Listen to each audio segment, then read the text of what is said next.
We need an army of problem solvers so that the next time that problem comes, they don't have to come ask you for the answer. It's something that's actually really difficult to do as a leader, is try and hold back and not give the answer. Sometimes it's as simple as just forcing yourself to say to them, what do you think we should do? I know the answer, but I'm going to hold back. And that could be the beginning of developing an army of problem solvers.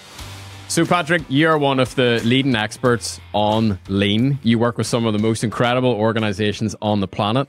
What's the origin story? Like, how did you get into this weird cult-like phenomenon called lean? Where did it all start for you?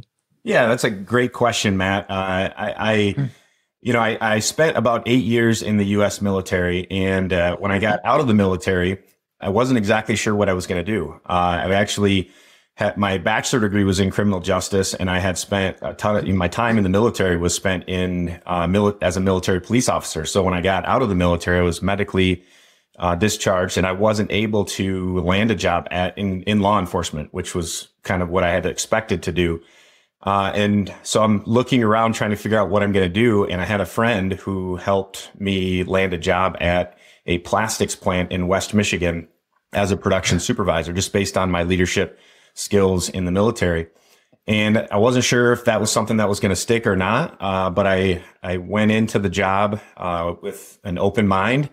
And this always sounds funny to me when I say it, but once I got into it, I fell in love with manufacturing. I mean, I just love the idea of an organization that has a customer that they're trying to provide value to. They have a raw material, they run that through different processes, come out with a finished product that the customer is happy with.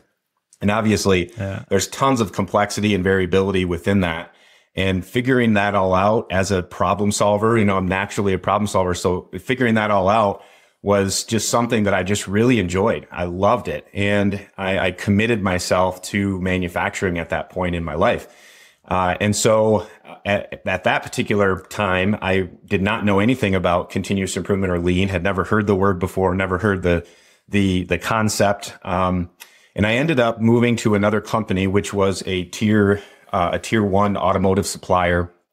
And they hired a lean manager, and his name was Justin. We called him Just in Time. Man, that must kill at lean parties. Yeah, right. Yeah. So Justin came into my area, and he decided that he was going to make my area the model for the organization. And so I was very fortunate to be involved in that, obviously with my love for manufacturing, love for leadership and developing people. And now here comes Justin, who's saying, hey, how would you like to come on my team and help me build a model area that's going to showcase for the entire organization? And I'm like, sign me up. Right. So, so I obviously had no idea what that was going to entail, but I raised my hand and said, yeah, I'm in. And, the next few months, I learned so much about value stream mapping, about waste, about efficiencies, and just so many things that I didn't know or didn't understand the details behind a lot of that until that happened. And I worked there for a good while and learned a ton, and ended up eventually moving to Parker Hannifin, which some of you may be familiar with Parker. They're a global company, and they make fittings, brass fittings, plastic fittings. They do hydraulics, pumps. So many people know Parker. They probably have Parker fittings on a lot of their equipment. But I went to Parker and hired in there based on my lean experience now that I gained from this tier 1 supplier. They hired me in as a plant lean manager, working right alongside the plant manager in helping to coach and deploy lean into the organization. Still, I was very green. I didn't know a ton, but the nice thing about that was the plant manager was the most amazing lean coach I had at that time and have since ever met in my life. Dave was just amazing. And he was the kind of leader that everyone wants to work for. And when we talk about what does the right leadership look like in a lean organization, Dave checked every box. And what specifically was it about Dave that made him that, do you think?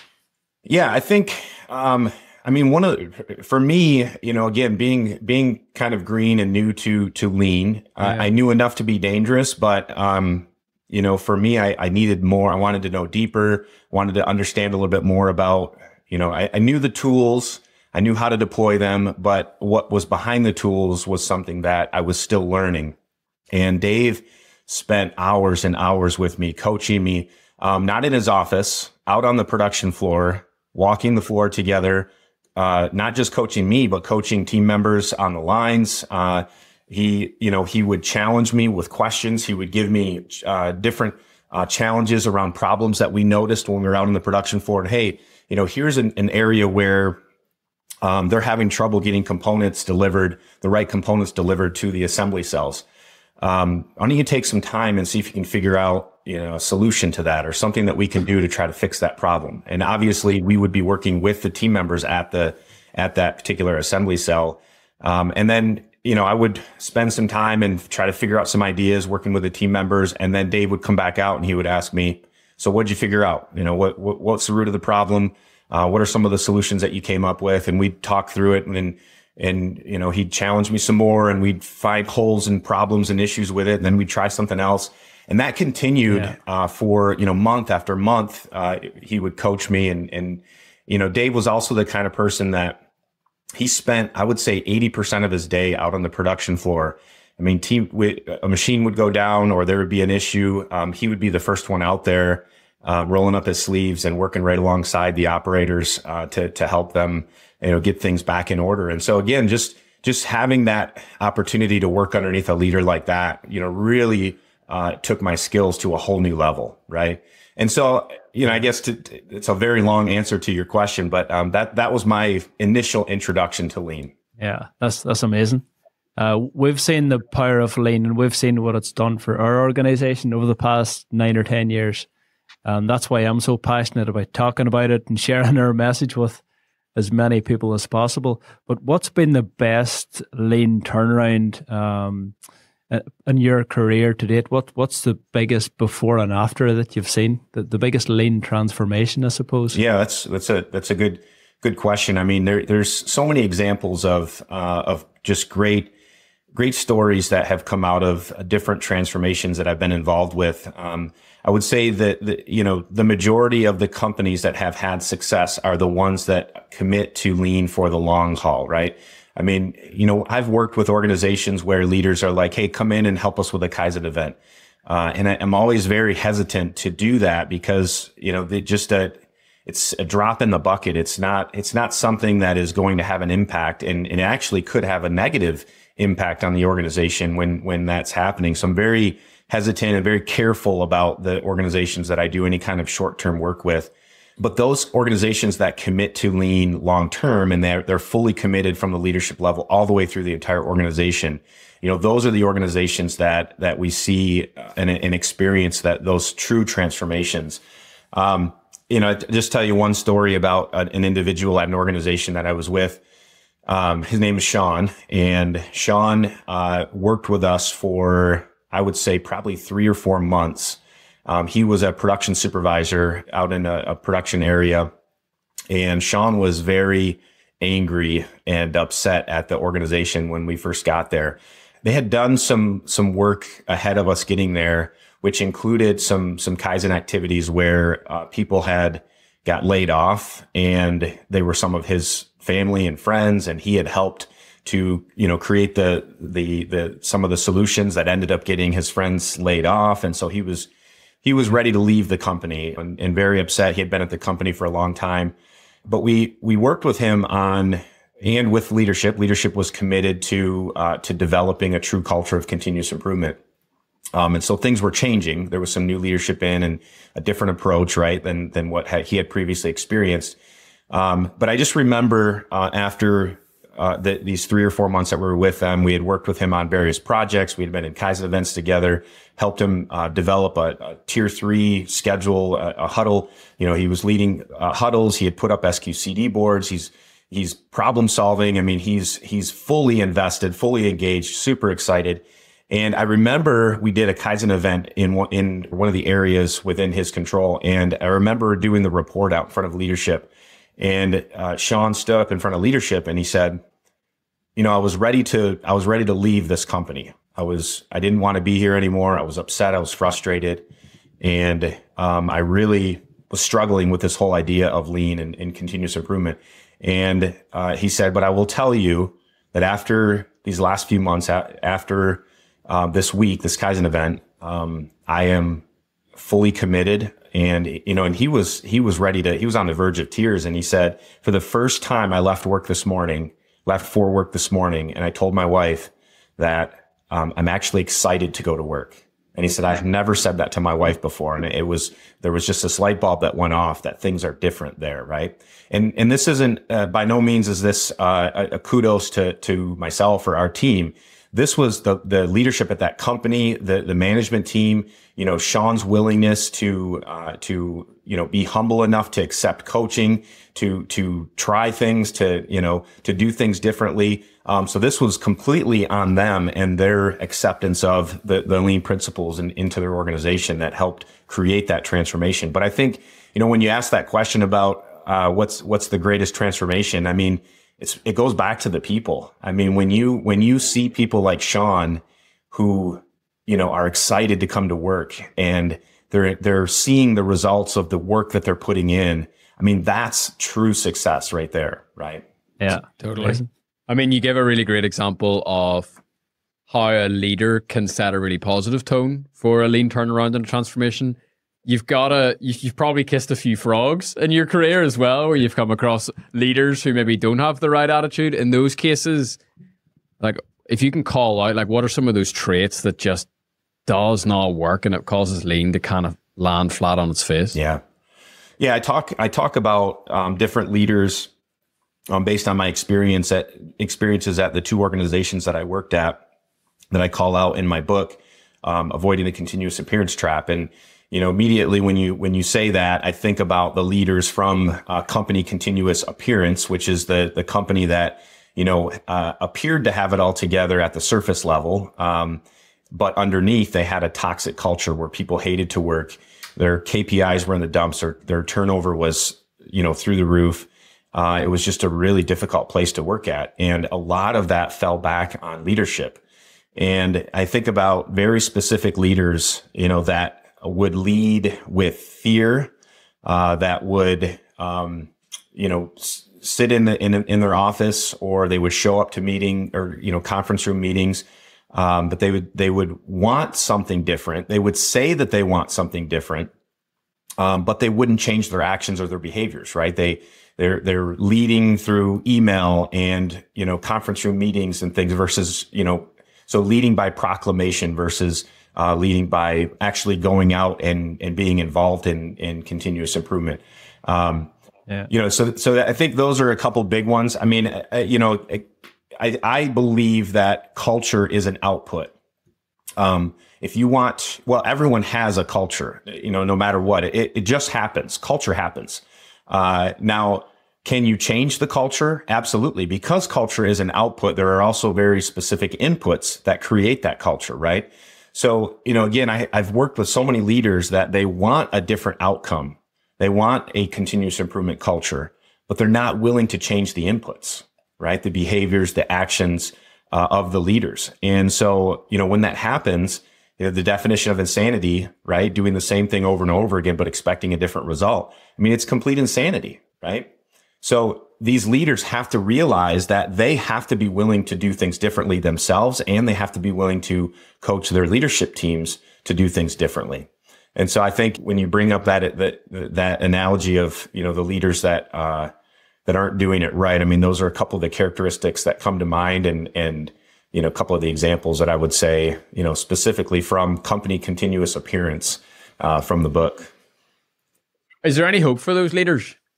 Like, can those leaders be turned around by engaging with someone like you, by reading a book? Or is it, because I'm who's in my head particularly is like, it's the young, ambitious person, kind of like yourself when you got out of the military, you were hungry, you wanted to make a difference, you've got a passion for problem solving. Is it a case of, look, I need to actually just move to a different organization here? Or do you think that there is actually scope to create a change of heart for some of these leaders? I think what you mentioned about, if you're in mid management or you're somewhere in the organization and you're hoping for your upline or your leadership to change, I mean, that it's very difficult for you to have an impact on the actions and behaviors of leaders. Now, there's definitely some strategies that you can take in order to make that impact happen. But at the end of the day, it is a decision that leaders have to make themselves on whether they're going to change or not. I mean, if you think about like the majority of leaders that are in leadership positions, they've got there because of very specific behaviors and actions that they displayed, and maybe that they've displayed for the past 10, 15, 20 years, right there. And our brains have developed, we have neurons if as we do things over and over and over again the same way, right, it just becomes the natural response to how we react, how we, what our behaviors are, what our habits become. Now we can change that, right? It takes a lot of deliberate action in order to change that. And that, this is where different tools can come in to help us with that. But developing a structure of, asking yourself as a leader, what are the right behaviors and habits and actions that can actually give me the outcome that I'm looking for to create a culture of continuous improvement? So, how often should I be out at the Gemba working to really understand what's happening? How often should I be auditing or checking or reviewing standard work along with my team members to look for opportunities for improvement or better ways of doing things? And then building that into your schedule to, again, it has to be intentional. It has to be deliberate. And sometimes it's going to feel a little different. It's going to feel a little weird because, again, our neurons in our brain are telling us, to manage one way, and to develop a true culture of continuous improvement means we have to manage a different way. So it might feel a little different for a while, but the outcome of that, if you're disciplined and you're committed to it, it will result in developing the right culture. And so leaders can change. It just takes a lot of deliberate and disciplined action. Something that Ryan was talking about over lunch there, and we were kind of asking the questions like, why is it in huge companies does lean sometimes get treated as this kind of little side quest? Like there's the lean team, and there's just, because we come from the SME world where, a lot of the people that we work with and that are in Ryan's circles are like absolutely fanatical founder, owner, business type people who they breathe lean. And so there's this lovely kind of trickle down effect where everyone in the organization is just like lean crazy. It must be very hard to do that when you're dealing with a company that has 10,000 people, multi-country divisions, different departments, for that lean, I'm going to use this in a positive way, but the lean bug to spread. Can it spread across a corporate structure? Yeah, it absolutely it can. It's great news. Yes, that's the simple answer, right? It takes a lot of hard work. It takes a commitment to long-term, advancement of the organization, right? I mean, if for a cargo ship to turn in the water, for those that know anything about these massive, huge cargo ships that, travel across the ocean, they have to, when they're going to turn, if they were going to turn 90 degrees or 30 degrees or 40 degrees, they have to start miles and miles back, when they, to start planning for that turn and start actually doing the things that are going to cause them to actually start to turn the cargo ship. It doesn't happen overnight. It doesn't happen in 1 week or, for organizations in 1 week and in a month. It's a commitment to a long-term plan that you have to be disciplined to execute, starting today. And then again, over time, as you're continuously doing these very intentional and deliberate actions to start to turn the ship, right? So it is these large corporations, it's a big ship to turn, but it is possible. And it does take deliberate action to do so. I always think about, the creating the system is one piece of that, right? We need to create a system that we all agree on and can, because stability is first. If the organization is in complete, instability and, or even pieces are, very siloed, like many organizations, large organizations like that, we have to first work on stability, breaking down some of those walls, opening up communication. And a lot of that happens with developing a system first. What's the business system that we're all going to agree to manage that way, right? Because I'll tell you, I mean, I've been involved in organizations where, one piece of the organization is doing some really, really good stuff, and the rest of the organization is not committed to it. And we had a leadership change. A new leader came into that particular part of the organization, and they completely ripped everything out that had been put in place. And it was so frustrating for the team there, because they had spent so much time developing that and had some really, really great results on it. But the leadership wasn't committed to the overall system, right? So they came in, they tore it out, they started over with something different, and it became this, what we call flavor of the month type of stuff, right? This new system came in, and then another leader comes in, brings in another system. So you start with a system that everybody's in agreement with, and it doesn't matter which leader comes in to where. The leaders have to come in knowing that they're supporting a system that's been agreed on by the organization, that this is the way we're going to manage. And so once you have that system that everybody's in agreement to, then start to pick areas that you can create models of the system and what's happening in those areas, develop the people, and create some really, really great wins that can then be replicated across the rest of the organization. Again, that's very simplistic answer to that, but it takes a lot of work. It's a long-term play. It's definitely not something that's going to happen overnight, and it's not easy. It takes a lot of work. We like simple. It's on the banner. Yeah. That's right. Yeah.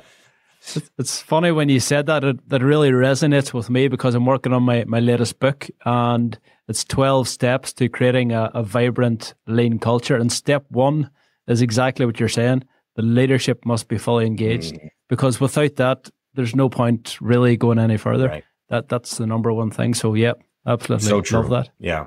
And you think about, the leadership not only has to have the system that they're committed to, but they also have to have a destination in mind, that they all are in agreement that that's where they're heading, right? Which again, in the lean world, we call that a true north, right? So Toyota's true north was, 100% on-time delivery, 0 defects, 0 safety incidents, right? So now Toyota will never reach that. That's perfection. They're pursuing perfection. They'll never reach perfection, but everyone is in alignment to that. The entire leadership team is committed to that. So whenever they have a question of, should we do this project? Should we take on this new customer? Should we, whatever, it's whatever, fill in the blank with whatever you want. The question that they always ask themselves is this going to move us closer to our true north? Yes or no? If it's no, then it could be minutia, it could be waste, right? So, the leadership team not only has to have a system, but they also have to have determined what is the long-term vision for the organization, and how can we all align to that and have plans to move us closer to that on a continuous basis. So, Patrick, in your experience, can lean be implemented into any industry? And has there been any surprises along the way? Yeah. That Yeah, I absolutely. Might be interesting. Absolutely. Without a doubt, lean is applicable in any industry at any time. Now, in the past, in the future, it can be implemented, and it can be effective. When team members become committed to the lean principles, the organization is going to be better. And now, one of the things that organizations have to understand is that we all know that Toyota is the big name that we all talk about when we think about lean. The Toyota production system was crazy amazing. They had great results. And because of those amazing results, many people went and wrote books and studied. And then, here we are for the US, and many US companies took that and went, okay, I want to be like Toyota. I want to have the same results that Toyota had. So I'm going to do exactly what Toyota did, and I'm going to apply the methodology exactly the way Toyota did, meaning I'm going to take all the same tools that they had used, and I'm going to apply them at my organization. Well, that doesn't work. Those companies are failing at implementing lean or having the same results because they're not in the automotive industry. It's not the same time, right? Times have changed. Technology has changed. Cultures are different. Japanese culture versus US culture is completely different, right? So all of those things have to be taken into consideration when we think about applying lean principles to an organization. what we have to really understand is not necessarily the tools that Toyota or any company, Parker Hannifin, for example, which is where I was at, the tools that Parker had, the tools that GE has, put any company in there that's doing lean very well. You can't take those same tools, apply them to your organization, and think that you're going to have the same success. What you need to do is understand what's behind the tools, right? You have to understand that what Toyota did was they had very specific problems that they were dealing with. And they developed a culture where people were not afraid to try things. They were not, they were able to experiment, right? Scientific thinking was something that was embedded in the organization and so those tools were solutions to very specific problems that Toyota had. Just like at Parker, the solutions that we had were different than Toyota, but they were solutions to very specific problems that we had within our organization, right? So that understanding that and knowing that you can apply that to your organization, what are the problems that you're having? What's the waste? What are the challenges? And then empowering your people, equipping them and empowering them to be able to start solving some of those problems and having them in alignment with perfection, with a true north of some sort. Because again, you can't expect to just start doing throwing all these ideas out, and we call it like the shotgun approach, right? Just start doing improvements everywhere. Well, that may not move us towards perfection, right? So both of those have to be together, and we have to know where we're heading, and the team has to understand what problems or what are the obstacles that are keeping us from moving towards that, and start creating solutions that will remove those obstacles or remove those problems so that we can get closer to our true north. Absolutely brilliant. Yeah. So last question, Patrick, what advice would you give to some of the small businesses listening to this podcast? A lot of our audience are SMEs that have already embraced lean, but other companies who are maybe thinking about getting on board. Where's the first step? What would you say the first step or the first couple of steps are to implementing lean within their organization? Sure. I would say always the first thing that you have to do is create stability within your organization. You can't improve if you're working in a chaotic environment, that has, so you have to begin with stability. Another big piece is people development. Lean is all about people and making sure that your people have the freedom to experiment and that they're not fearful of trying new things and maybe failing and having to learn and try again. So you have to begin to create an environment where people are being developed into an army of problem solvers.